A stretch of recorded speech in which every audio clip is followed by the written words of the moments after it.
Bismillahirrahmanirrahim. Assalamualaikum warahmatullahi wabarakatuh.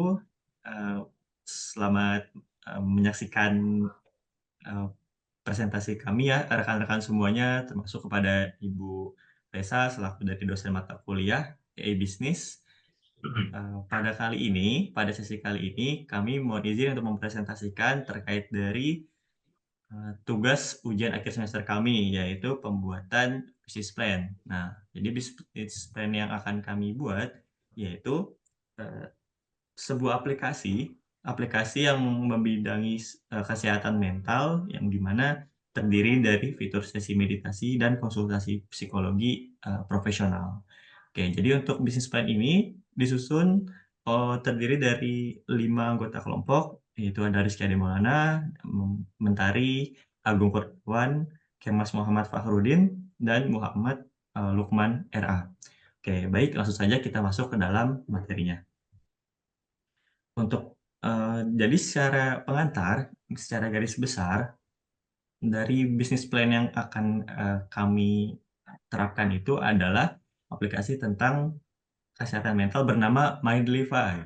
Oke, jadi Mindlify ini aplikasi untuk penanganan kesehatan mental yang dialami oleh masyarakat, serta juga terdiri dari fitur-fitur yang menawarkan sesi meditasi dan konsultasi oleh masyarakat itu dengan psikolog profesional. Jadi dari tujuan pembuatan bisnis plan ini untuk mengidentifikasi pangsa pasarnya, kemudian juga untuk menyusun dari strategi pemasarannya yang dilibatkan nanti di Indonesia, kemudian juga untuk menyusun operasional serta financial planning-nya. Jadi itu untuk dari pengantarnya.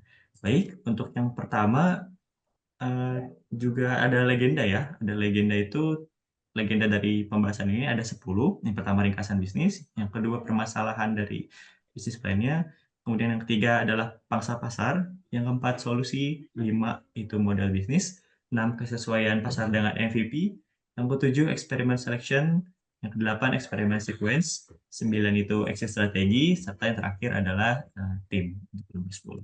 Baik, langsung saja kita masuk ke dalam sesi yang pertama, yaitu ringkasan bisnis oleh Mbak Mentari. Silahkan. Ya, Mas. Baiklah teman-teman, saya akan menjelaskan ringkasan bisnis. Eh, Manly Five adalah aplikasi kesehatan mental yang menawarkan layanan meditasi, konsultasi dengan psikolog profesional. Manly Life bertujuan menyediakan layanan kesehatan mental eh, yang memudahkan akses dengan biaya terjangkau dan dilengkapi dengan fitur-fitur sesi meditasi, artikel edukasi mental, dan selanjutnya konsultasi online dengan psikolog. Selanjutnya, permasalahan yang dihadapi.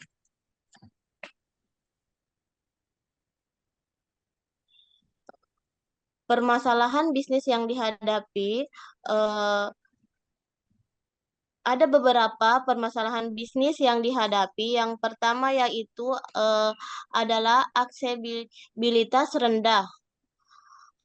Hal tersebut dilakukan dengan berbagai macam pertimbangan seperti keterjangkauan biaya, aksesibilitas layanan kesehatan digital, kemampuan komunikasi tenaga kesehatan, keterjangkauan lokasi layanan kesehatan, dan eh, reputasi pelayanan. Yang selanjutnya yaitu biaya.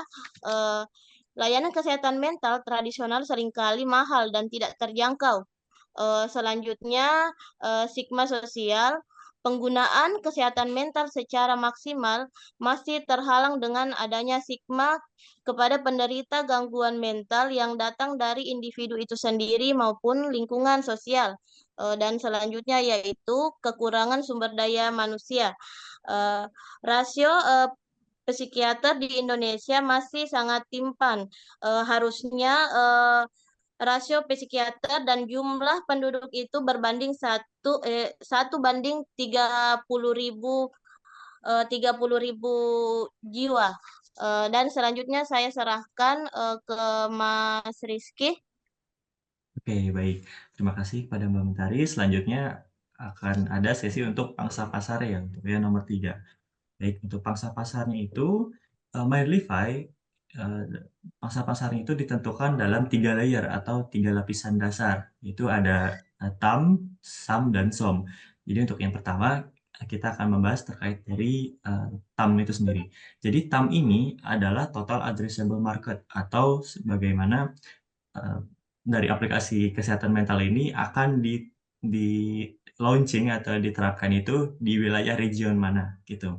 Jadi dalam hal ini aplikasi Medlify itu diterapkan di negara Indonesia. Oke, baik, yang terdiri dari sekitar 270, juta jiwa. Nah, untuk yang TAM ini dihitung, berdasarkan dari hasil survei yang diolah oleh Populix. Ya, Populix survei bahwasanya terdapat 52% masyarakat Indonesia yang memiliki masalah kesehatan mental. Kemudian berdasarkan dari data wearesocial.com ya, lembaga non-profit, jadi, jumlah pengguna internet di Indonesia itu per Januari 2024 yaitu, berjumlah 185,3 juta orang. Jadi sekitar kurang lebih 2/3 dari total jumlah, eee, masyarakat atau jumlah penduduk yang ada di Indonesia. Nah, untuk dari segi grafik ini, berdasarkan survei Populix ya, jadi, terdapat 52% ini yang, eee, terdeteksi ya berdasarkan dari sampel-sampel data yang mengalami masalah kesehatan mental. Nah, untuk mengetahui, nilai TAM itu bagaimana? Dengan rumus TAM sama dengan N/100% dikali populasi pengguna internet Indonesia. Oke, jadi kita bisa ditemukan datanya bahwa TAM sama dengan 52% dari jumlah, eee, masyarakat atau penduduk, yang mengalami masalah kesehatan mental per 100% dikali 185,3 juta orang, yaitu populasi pengguna internetnya. Jadi ditemukan bahwa dalam sebuah region, ya, TAM-nya itu adalah 96,4 juta orang. Oke, selanjutnya ada serviceable addressable market, yaitu SAM ya. Jadi untuk SAM ini dia lebih spesifik dari TAM. Yaitu jadi pasar yang potensialnya di dalam sebuah region. Jadi, untuk SAM ini adalah data yang diambil berdasarkan, mmm, penduduk yang mengalami masalah mental ya, ditambah dengan, kondisi pernah mengakses layanan kesehatan mental. Jadi ada kan ya masyarakat yang mengalami masalah mental tapi belum pernah mengakses layanan kesehatan mental gitu. Nah inilah disebut dengan SAM. Oke, jadi berdasarkan data dari, Populix ya, dari lembaga survei, hanya 31,2% yang memiliki masalah kesehatan mental dan juga pernah mengakses layanan kesehatan mental. Jadi ditambah lagi, di survei yang sama dari Populix juga, hanya 54% masyarakat Indonesia yang pernah mengakses layanan kesehatan mental dalam bentuk aplikasi telemedikal. Jadi berdasarkan, eee, genggaman ponsel gitu ya, ponsel pintar. Oke, di sini sih ya, berdasarkan dari grafiknya yang garis besar ini adalah TAM, ya, yang sebelumnya, slide sebelumnya, yang ini adalah SAM-nya. Oke, jadi untuk mengetahui nilai SAM itu berdasarkan dari N, kita harus mengetahui dulu ya, jumlah persentase respondennya itu N sama dengan jumlah responden pernah akses layanan kesehatan mental per total sampel populasi dikali TAM yang sebelumnya, 96,4. Jadi kita bisa temukan bahwa data N sama dengan 52% per 100 dikali 96,4 juta orang. Sehingga ditemukan bahwa data SAM-nya ini, yang dua kondisi tadi, yaitu 30,1 juta orang. Oke, setelah diketahui bahwa jumlah respondennya itu dari dua kondisi yang adalah 30,1 juta orang, kita bisa mengetahui bahwa persentase responden untuk, SAM ini adalah SAM sama dengan persentase responden pernah akses aplikasi telemedicine per 100 dikali N yang sudah ditemukan tadi. Jadi 54% masyarakat Indonesia per 100% masyarakat Indonesia dikali 30,1 juta orang. Sehingga ditemukan bahwa dari dua kondisional ini ada 16,2 juta orang yang berpotensi dapat menggunakan aplikasi kesehatan mental telemedicine ya, itu yang ada di Indonesia. Oke, selanjutnya yaitu ini lebih spesifik lagi, yaitu Serviceable Obtainable Market atau SOM. Jadi untuk SOM ini adalah perakiraan atau apa ya, kita bisa menghitung berdasarkan dari potensi yang bisa kita dapatkan dalam penggunaan aplikasi atau produknya kita, gitu. Jadi estimasi SOM itu dihitung saat launching ya, jadi ini pertama kali launching, berdasarkan target kemitraan 5% dari total jumlah tenaga kesehatan mental kita, yaitu jumlah total psikiater sebanyak 1.221 orang dan juga psikologi klinis aktif sebanyak 3.052 orang. Dan juga ada juga kondisinya di mana estimasi penggunanya itu dihitung berdasarkan dari standar rasio yang dimiliki atau yang diklaim oleh WHO, yaitu 1:30.000 jiwa. Jadi ini ya, untuk menghitung SOM ini, rasio standar WHO dikali 5% dari psikiater aktifnya berapa di Indonesia, ditambah 5% dari psikologi klinis aktifnya berapa di Indonesia. Jadi bisa kita temukan datanya SOM sama dengan 30.000 per 1 ya, karena banding 1 dikali 5% dikali dalam tanda kurung ini yang diutamakan 1.221 ditambah 3.022 sehingga mendapatkan hasilnya adalah 6,4 juta orang untuk potensi pengguna aplikasi yang akan kita launching seperti itu. Oke, selanjutnya kita akan membahas ke sesi yang keempat, yaitu solusi permasalahan. Nah, dari solusi permasalahan ini, tadi ya sudah dijabarkan oleh Mbak Mentari, terkait permasalahan apa saja yang terjadi dan ini adalah solusinya dari aplikasi Mindlify, yaitu pertama aksesibilitas. Jadi aksesibilitas yang mudah dengan aplikasi, telemedicine kesehatan mental, sehingga dari setiap masyarakat itu dapat mengakses aplikasi ini kapan saja dan di mana saja. Bisa itu melalui aplikasi, dari HP ya, ponsel atau dari website. Dan yang kedua yaitu fitur layanan, 24/7. Jadi, termasuk juga semua sesi meditasi dan sesi untuk materi artikel kesehatan mental itu bisa diakses kapan pun dan di mana pun, gitu. Dan yang terakhir adalah antarmuka atau interface dari pengguna yang ramah dan mudah digunakan. Kalau misalnya tahu tentang UI dan UX, user interface dan user experience. Selanjutnya juga ada biaya. Oke, jadi dari permasalahan tadi ya, yang tentang konvensional menuju modernisasi ini, jadi dengan adanya Mandlify dapat menawarkan masyarakat terkait dari harga yang terjangkau karena ada fitur baik itu satuan, bulanan, triwulan, semester, dan tahunan gitu. Dan juga ada juga layanan premium dengan harga yang fleksibel, bisa disesuaikan dengan kebutuhan dari masing-masing orang, yaitu mencakup konsultasi 1 kali dan fitur premium lainnya. Dan yang terakhir yaitu sesi meditasi gratis dan promo khusus untuk pengguna baru. Nah, ini sebagai mengikat daya tarik dari masyarakat. Kemudian di sini ada stigma sosial. Jadi tadi sempat dibahas bahwa terjadi stigma sosial yang dialami oleh masyarakat pengidap penyakit mental, sehingga dengan adanya aplikasi Mindlify, privasi masyarakat atau privasi user itu terjaga dengan baik. Jadi kerahasiaannya dapat dijaga dengan menggunakan layanan tersebut. Dan yang kedua adalah edukasi kesadaran melalui materi edukasi tentang kesehatan mental. Jadi menghilangkan stereotip dari masyarakat terhadap penyakit yang dialami oleh setiap orang, misalnya penyakit dari OCD, penyakit dari insecure, dan semacamnya.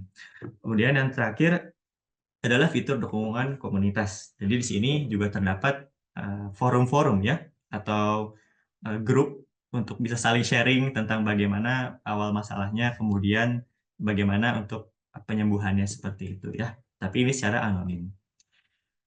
Oke, dan ini adalah dari solusi atas kekurangan sumber daya manusia. Jadi dengan adanya Mindlify dapat mengoptimasi waktu profesional kesehatan mental melalui konsultasi online. Jadi dengan baik itu dari user maupun dari psikolognya itu fleksibel untuk ketemunya. Jadi tidak perlu membuat janji berangkat jam berapa sampai jam berapa, jadi lebih fleksibel ya. Yang kedua adalah platform penghubung yang mengelola jadwal profesional kesehatan mental secara fleksibel. Sama seperti yang poin satu, jadi jadwalnya kita bisa diatur sendiri, bisa disetting sendiri, mau hari apa dan jam berapa. Dan yang terakhir adalah kemitraan dengan profesional kesehatan mental untuk pelatihan dan sertifikasi berkelanjutan. Jadi dengan adanya Menlify, kita bisa saling bermitra ya, baik itu dari, pihak developer-nya, pembuat aplikasinya, maupun dari, pihak tenaga kesehatannya, gitu. Sehingga untuk memastikan bahwa aplikasi Menlify ini benar-benar, valid dalam melayani, masyarakat, juga disediakan sertifikasi dan pelatihan secara berkelanjutan. Oke, selanjutnya ke sesi yang 5 yaitu sesi model bisnis, akan disampaikan oleh Mas Agung, silakan. Ya, terima kasih Mas Rizky. Berikut saya akan menjelaskan terkait nomor 5 model bisnis. Yang pertama Menlify merupakan model bisnis yang berarti kerangka manajemen untuk menampilkan ide dan konsep bisnis secara visual. Dan dari business model canvas tersebut mempunyai 9 komponen. Yang pertama komponennya customer segment. Itu individu dengan masalah kesehatan mental di Indonesia, terutama dengan remaja dan dewasa pemuda. Yang berikutnya value proposition, itu layanan kesehatan mental yang berbasis dengan aplikasi yang diakses dengan secara profesional dan terjangkau. Kemudian channel, itu seperti aplikasi mobile, website, dan platform media sosial. Selanjutnya customer relationship, itu layanan pelanggan secara komoditas online dan program yang loyalitas. Berikutnya review streams, itu langganan bulanan dan pembayaran untuk per sesi dan fitur premium. Selanjutnya untuk care research, itu satu psikolog profesional dengan teknologi aplikasi dan konten meditasi. Lanjut ke activities, seperti pengembangan aplikasi dan penyediaan layanan konsultasi serta pemasaran dan promosi. Ya, yang berikutnya kayak partnership, itu merupakan bentuk kerjasama dengan sekolah, universitas, organisasi kesehatan mental, dan pemerintah. Untuk berikutnya cost struktur, pengembangan dan pemeliharaan aplikasi, serta biaya pemasaran, gaji karyawan, dan gaji mitra psikolog. Next, Mas. Yang keenam, kesesuaian pasar produk berdasarkan MVV.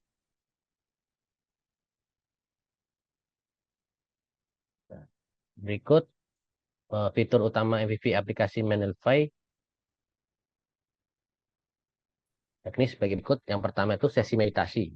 Berdasarkan katalog meditasi itu menyediakan sesi meditasi yang untuk pengguna yang mengatasi stres, untuk menekankan fokus dan kesejahteraan emosional. Terus panduan audionya selama sesi meditasi dipandu oleh sistem artificial intelligence dengan instruksi yang jelas dan menenangkan. Terus berikutnya jadwal dan pengingat. Pengguna dapat mengatur pengingat jadwal meditasi rutin untuk membangun kebiasaan meditasi yang konsisten. Kemudian setelah sesi meditasi, konsultasi psikolog secara online. Nah, untuk pemesanan konsultasi menyediakan beberapa sesi meditasi untuk membantu pengguna yang mengalami stres, meningkatkan fokus, dan kesejahteraan emosional. Berikutnya panduan audionya,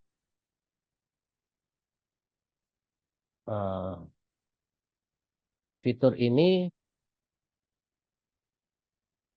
melakukan konsultasi melalui video call atau chat dengan menyesuaikan preferensi dan kenyamanan pengguna.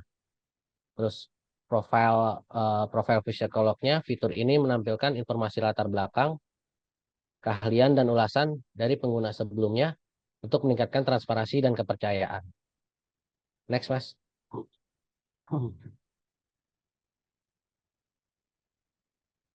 masuk untuk artikel dan materi edukasi. Artikel kesehatan mental itu yang dimaksud dengan koleksi artikel yang mencakup berbagai topik seperti teknik men-stres, terus mengatasi kecemasan, dan tips hidup sehat. Untuk tips praktisnya, saran praktis dari psikolog profesional yang diterapkan oleh pengguna untuk meningkatkan kesejahteraan mentalnya. Berikut feedback pengguna atau umpan baliknya. Formulir feedback memungkinkan pengguna memberikan umpan balik dari tahap sesi meditasi, konsultasi, serta materi edukasi. Untuk penilaian, sistem penilaian layanan yang diterima termasuk pengalaman konsultasi serta kualitas artikel yang disajikan. Berikut, Mas. Masuk ke tahap proses pengujian dan validasi aplikasi Minfree sebagai berikut. Di sini dijelaskan alurnya. Yang pertama dengan pengujian beta atau beta tester, kelompok pengguna awal atau early access. Itu mengundang sekelompok pengguna awal untuk menggunakan aplikasi dengan umpan balik tentang fitur dan pengalamannya. Terus untuk survei dan wawancara, mendapatkan wawasan mendalam tentang bagaimana perlu memanfaatkan aplikasi dan area-area yang dapat diperbaiki. Berikutnya untuk alur kedua, pengukuran kinerja. Metrik kinerja itu penggunaan aplikasi, durasi sesi meditasi, jumlah konsultasi yang berdampak dengan tingkat kepuasan pengguna. Terus untuk analisis datanya, alat analitik yang digunakan untuk menganalisis pengguna untuk berinteraksi dengan aplikasi dan identifikasi pola penggunaan serta menentukan fitur yang paling digunakan.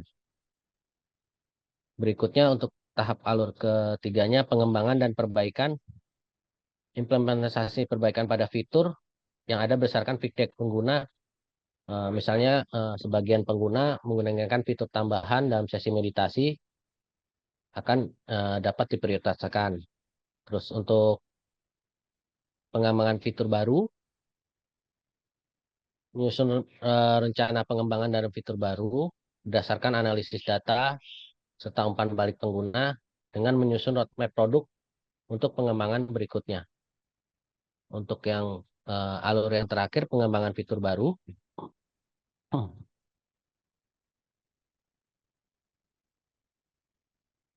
Dengan menyusun rencana pengembangan dan roadmap produk untuk pengembangan berikutnya. Next, Mas.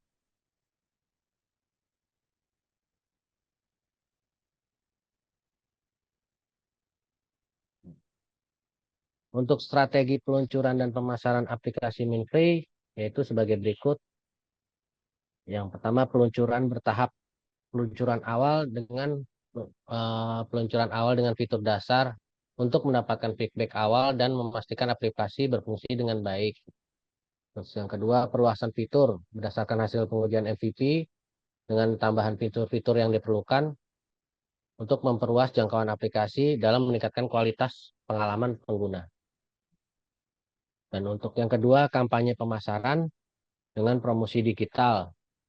Menggunakan pemasaran digital melalui media sosial, iklan online, konten yang dapat menarik untuk pengguna baru. Terus berikutnya untuk kemitraan strategis dengan menjalin kerjasama dengan kemitraan dengan organisasi kesehatan mental, sekolah, universitas, bahkan aplikasi untuk mendapatkan akses audiensi yang lebih luas. Next, Mas. Untuk terakhir, evaluasi dan penyelesaian aplikasi Minfree sebagai berikut. Yang pertama, evaluasi hasil.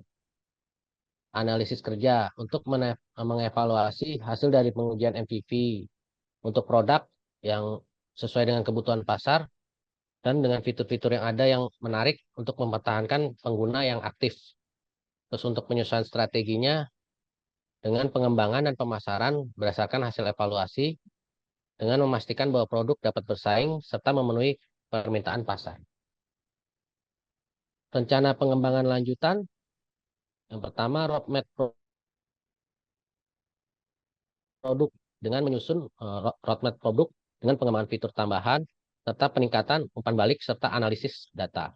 Terus kemudian untuk strategi pertumbuhan, mengembangkan strategi pertumbuhan dengan memperluas jangkauan pasar serta meningkatkan rekomendasi aplikasi dengan pengguna.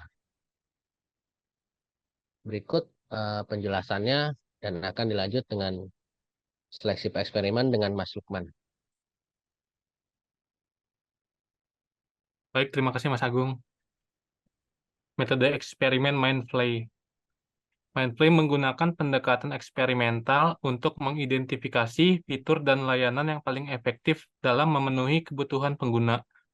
Dengan pendekatan ini, kami berupaya memastikan bahwa setiap fitur yang dikembangkan benar-benar memberikan manfaat dan juga meningkatkan pengalaman pengguna. Dan berikut adalah beberapa eksperimen yang kami jalankan. Contohnya yaitu yang pertama upper B testing. Dengan menguji dua versi dari fitur atau desain yang berbeda, tujuannya adalah untuk mengetahui mana dari dua opsi tersebut yang lebih efektif dalam meningkatkan keterlibatan pengguna dengan membandingkan performa kedua versi ini. Kami dapat membuat keputusan yang lebih informasi tentang perubahan atau perbaikan yang harus diterapkan. Analisis penggunaan, kami mengumpulkan data tentang bagaimana pengguna berinteraksi dengan aplikasi kami. Ini mencakup frekuensi akses ke sesi meditasi, tingkat partisipasi dalam konsultasi dengan psikolog, dan pola penggunaan lainnya. Analisis ini memungkinkan kami untuk memahami perilaku pengguna secara mendalam dan mengidentifikasi area yang memerlukan perhatian atau perbaikan. Yang ketiga ada pengujian MVP, Minimum Viable Product. Kami meluncurkan MVP kepada sekelompok pengguna awal untuk mengukur tingkat kepuasan, penggunaan berulang, dan niat untuk berlangganan. Dengan pengujian ini, kami mendapatkan umpan balik langsung dari pengguna tentang fitur inti aplikasi kami dan dapat menilai apakah MVP kami memenuhi ekspektasi mereka serta menawarkan nilai yang diinginkan. Melalui pendekatan eksperimental ini, Mindplay berkomitmen untuk terus meningkatkan dan menyempurnakan fitur-fitur kami berdasarkan data yang relevan dan umpan balik pengguna yang konkret. Boleh dilanjut ini, Mas? Sekuensi eksperimen. Nah, tahapan proses pengujian aplikasi Mindplay, setiap fase dirancang untuk mengumpulkan data yang diperlukan untuk menyempurnakan aplikasi kami dan memastikan bahwa kami memenuhi kebutuhan pengguna dengan baik. Yang pertama adalah tahap 1, melakukan survei dan wawancara pengguna.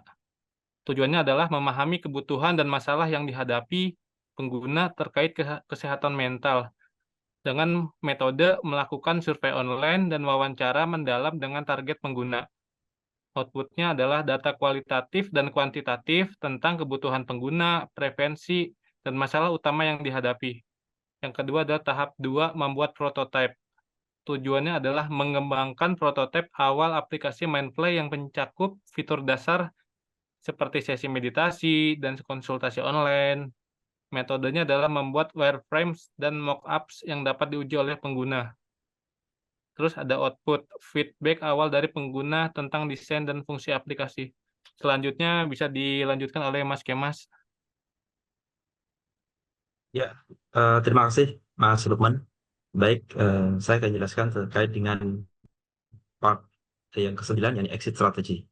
Kalau sebelumnya sudah dijelaskan di awal ya, tentang apa itu permasalahannya, pangsa pasarnya seperti apa, bagaimana solusinya, model bisnis seperti apa, kesesuaian pasar dengan MPV seperti apa, eksperimen selection, dan experience sequence. Maka untuk strategi ini, tentunya kita udah tahu bahwa dalam bisnis itu tentu menginginkan adanya keuntungan. Nah, di Mindplay itu memiliki exit strategi, yakni yang jelas dalam proses pertumbuhan perusahaan, sehingga dapat mencapai satu valuasi tertentu dalam kurun waktu tertentu sesuai dengan ekspektasi investor.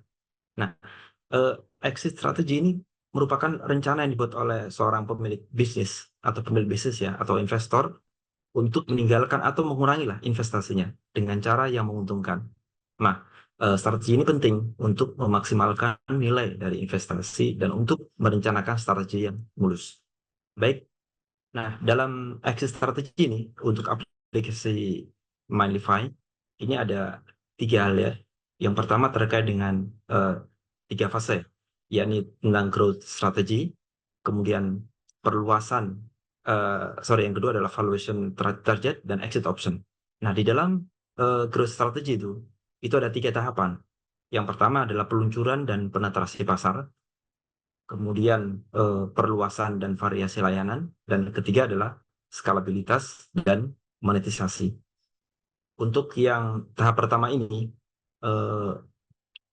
kami menargetkan ada 100.000 pengguna aktif di dalam 12 bulan yang pertama ini. Seperti kita lihat di chart ya. Nah, kita lihat bahwa di tahun pertama kita targetkan 100.000 ya. Kemudian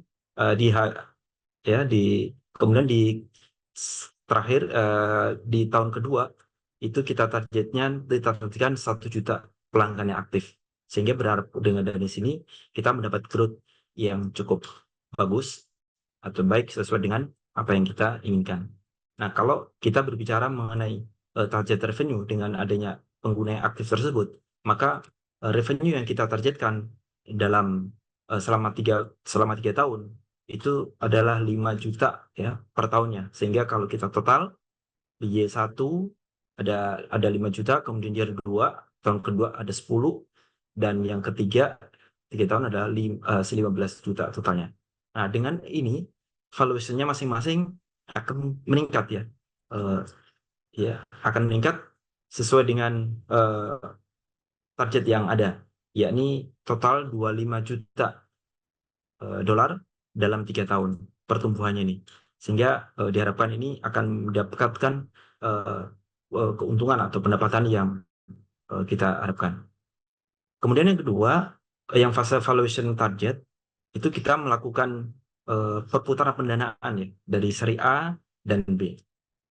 Nah, seri A di sini maksudnya adalah perputaran pendanaan yang pertama yang sering dilakukan itu setelah perusahaan berhasil melewati tahap awal dan memiliki model bisnis yang teruji.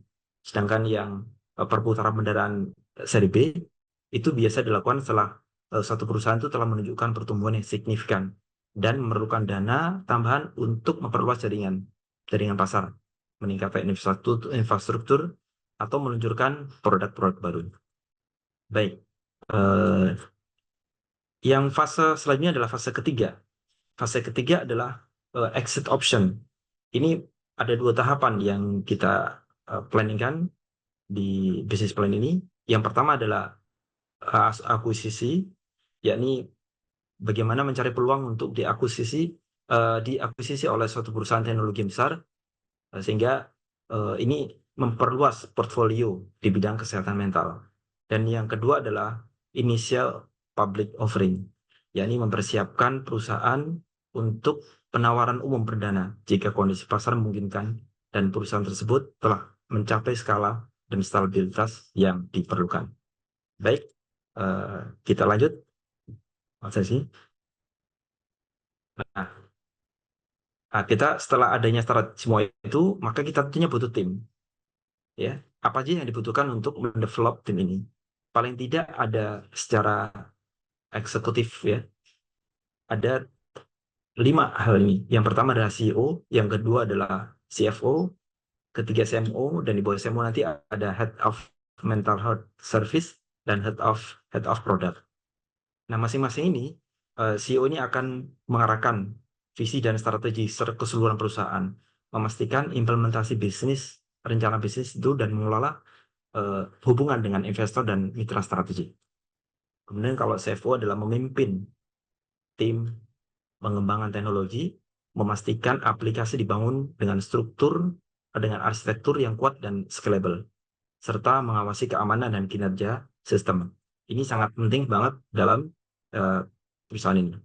Kemudian yang ketiga adalah CFO adalah bertugas mengembangkan dan mengeksekusi strategi pemasaran untuk meningkatkan visibilitas merek dan menarik pengguna baru menimbulkan brands yang bisa dipakai dan terkenal, serta mengelola kampanye, pemasaran, dan hubungan media.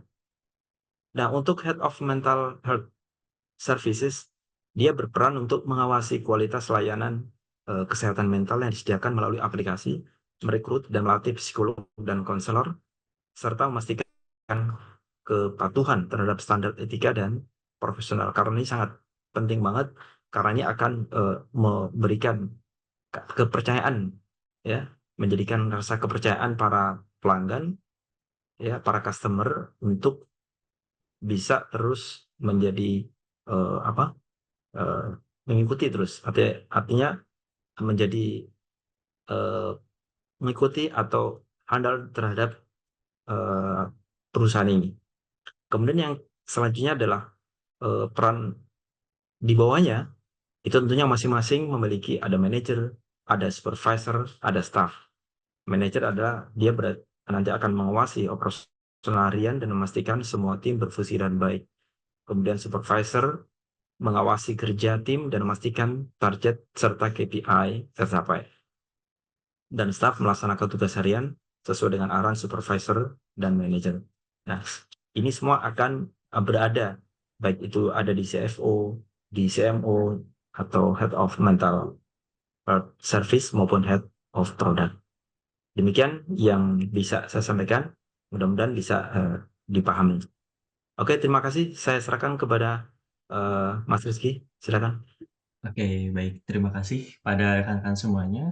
Barangkali untuk presentasi terkait dari bisnis plan yang sudah dibuat, seperti yang tadi sampaikan ya, diharapkan untuk aplikasi Medlify ini, aplikasi kesehatan mental, dapat mengurangi dari kasus-kasus yang ada di Indonesia terkait dari permasalahan kesehatan mental yang dialami oleh masyarakat. Ya, sekian. Terima kasih. Apabila ada saran atau kritik atau masukan, sangat dipersilakan untuk di kolom section di YouTube ataupun di Adlink. Ya, terima kasih. Kami pamit untuk diri. Wabillahi taufiq wal hidayah. Assalamualaikum warahmatullahi wabarakatuh. Waalaikumsalam warahmatullahi Waalaikumsalam wabarakatuh. warahmatullahi wabarakatuh. Waalaikumsalam warahmatullahi wabarakatuh.